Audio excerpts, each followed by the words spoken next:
এ যাবৎকালে পাকিস্তান ভয়াবহ হামলার শিকার হলো বলা যেতেই পারে। যেমন কর্ম ঠিক তার তেমন ফল পেয়ে গেল হাতে নাতে পাকিস্তান।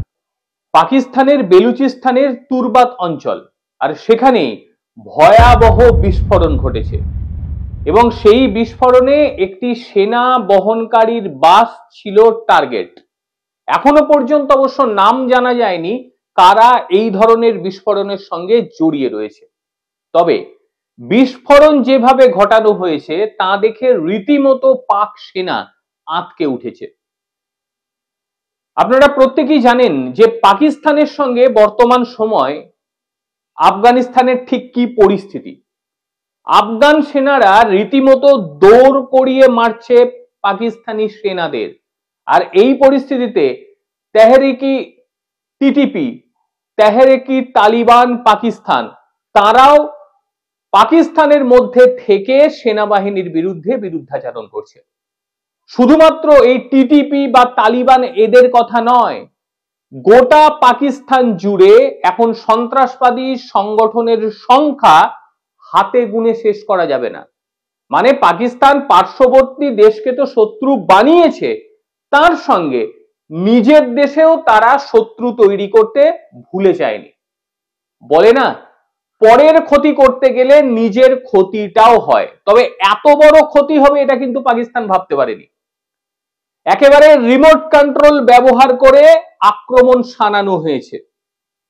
বোঝা যাচ্ছে যে পুরোপুরি পরিকল্পনা মাফিক এটি করা হয়েছে। আর বিস্ফোরণের পরপরই সেখানে পৌঁছে গেছে পাকিস্তানি সেনাবাহিনী, সঙ্গে অ্যাম্বুলেন্স এবং একই সঙ্গে সববাহী প্রচুর গাড়ি। মানে বোঝা যাচ্ছে যে সেখানে মৃত্যুর সংখ্যাটা ঠিক কতটা। একজন দুজনের মৃত্যু নয়, মৃত্যুর সংখ্যাটা অনেক বেশি, যদিও এখনো পর্যন্ত সরকারি সূত্রে কিছুই জানানো হয়নি।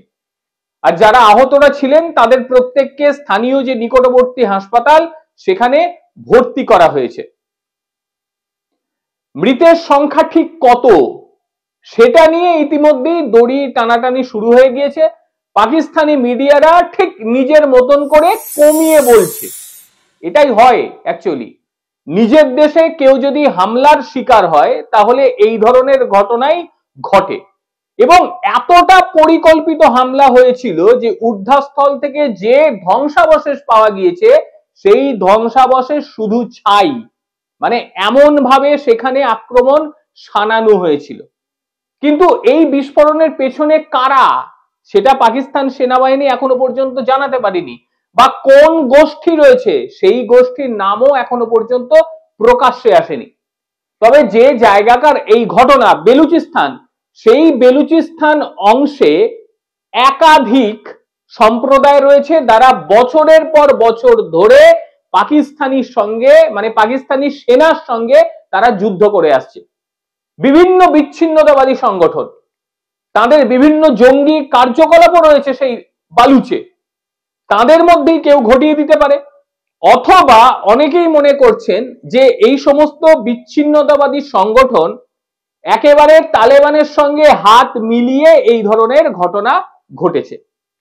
তবে দুঃখজনক ঘটনা, মৃত্যু কখনোই কেউ বলে না যে মৃত্যু হোক মানুষের, তবে ওই বলে না, পরের ক্ষতি করলে পরে নিজের ক্ষতিটাও কিন্তু হয়ে যায়।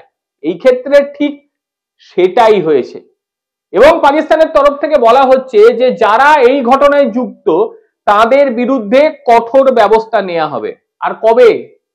এতগুলো সেনাবাহিনীর মৃত্যুর পরে এই ধরনের ব্যবস্থা নেবে তারা, আমার জানা নেই। ইদানিং যেটা দেখা যাচ্ছিল মানে ট্রেন্ড পাকিস্তানে, সেটা হচ্ছে বিভিন্ন যে বিচ্ছিন্নতাবাদী সংগঠনরা রয়েছে তারা বিভিন্ন জায়গায় হামলা চালাচ্ছিল, যেমন তেল অথবা গ্যাস স্থাপনা মানে পেট্রোল পাম্প এই সমস্ত এলাকা। তারপর নিরাপত্তা বাহিনী যখন টহল দিচ্ছে সেই সময় হামলা চালিয়েছে।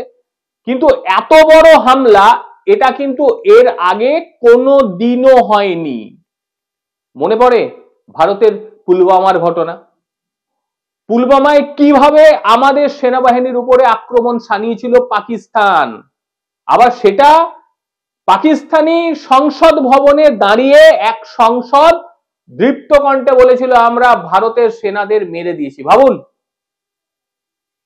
একদম ফল পেয়ে গেল। কারণ উপরওয়ালাও চায় যে এই রকম দুষ্কৃতকারী দেশের সঙ্গে এই রকমটাই হোক।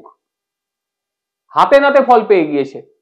ভারতের পুলওয়ামা এখনো আমরা কেউ ভুলিনি, সেই জায়গায় একেবারে পাল্টা উপরওয়ালা দিয়ে দিয়েছে।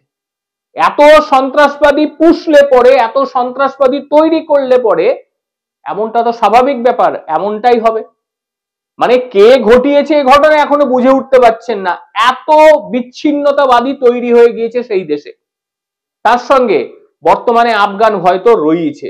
আফগানিস্তান থেকে তালেবানরা যে কলকাঠি নাড়ায়নি এমনটি কিন্তু বলা যাবে না।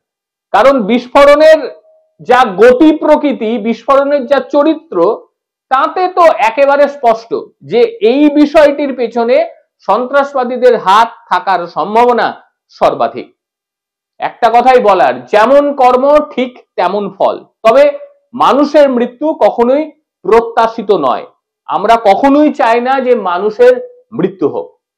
কিরকম লাগলো আজকের প্রতিবেদন অবশ্যই জানাবেন। প্রত্যেকে ভালো থাকবেন, সুস্থ থাকবেন। আবারও দেখা হবে অন্য কোনো দিন অন্য কোনো ভিডিওতে। ততক্ষণের জন্য নমস্কার।